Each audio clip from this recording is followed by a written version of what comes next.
गया। जी हाँ मेरे दोस्त, लड़की को लड़का बनाएगा, लड़का को लड़की बनाएगा।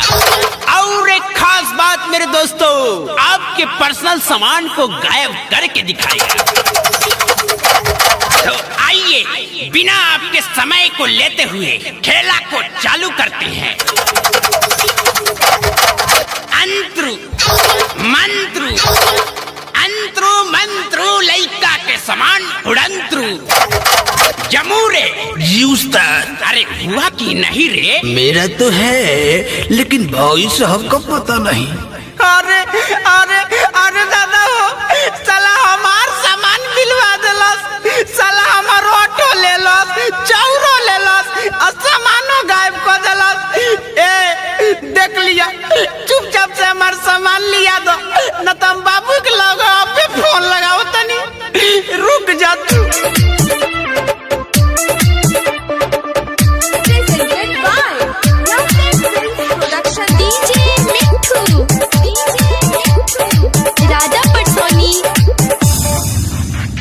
कौन साला मंतर मारती हली, देह के नरजी झाड़ती हली, अरे मरद से मौगा बना देले बा। अरे कौन साला मंतर मारती हली, देह के नरजी झाड़ती हली। गाँव भर होता हसाई, कैसे के घरे जाई, सोची के अवतारो आई।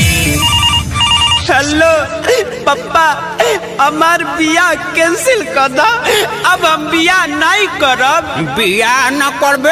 अरे काय बोले, खोल तो बताओ।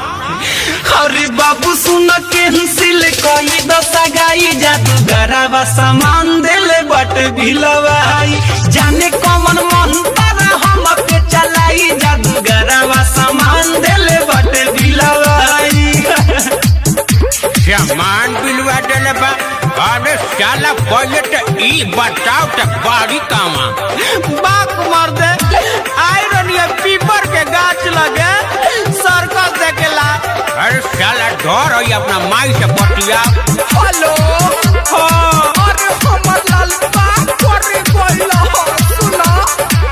अकोरे लाल बोला कोइला हतू, खाना वो भी ठीक से न खोइला हतू, गोइल तुहार का जरूरी रला, घर में केहू से न बतैला हतू। सुन माई रे सड़क सगाह में अपना आइल रहनी ह देखे, घाट हमारे साथे गदी हले बचाऊ हटा लेके। जनती जे पहिले तो कबो ना आई तीरे, घर से निकल के रे माई। अरे कौन साला जादूगर है? बात कराओ तो बात कराओ।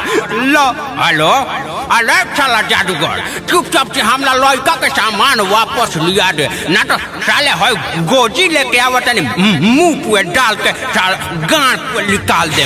अरे बाबू सुन कैंसिल कई दशा गाई, जादूगरवा सामान देले बट भिलवाई, जाने कौन मंत्र हम पे चलाई, जादूगरवा सामान देले बट भिलवाई। अरे हमर बाबू, अरे चुप रहो चुप रहो, हम अबे आवतानी। हमरा लाल के का हो गइल हो? डीजे मिठू, राजा पटसोनी। ए फुटलिया के पापा, हमरा के बाबू लग ले चली ना। आप सुन रहे हैं अमित पटेल की आवाज में। उल्पा माटी चढ़ई हनु हो, मंदिर के घंटा डोलई हनु हो, शादी ना हुई तो भाई के गो पाए बटोरी में थपड़ी बजाई हनु हो।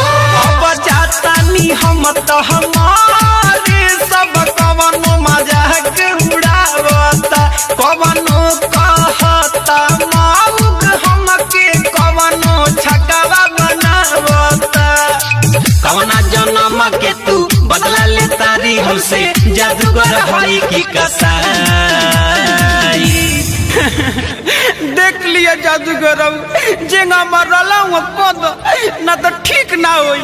उस्ताद लइका के काहे रुआवतनी, लिया ना दियो कुछ सामानवा। अरे साला चुप चुप, साले मारे लगी सब गाँव वाला मिल के मंतर भोर पर गइल बा। अरे बाबू सुन कैंसिल कोई दशा गाई जादूगरवा सामान दिल बाटे बिलवाई पापा सुन कैंसिल कोई दशा गाई जादूगरवा सामान दिल बाटे बिलवाई अरे जाए के बिना सामान के रहो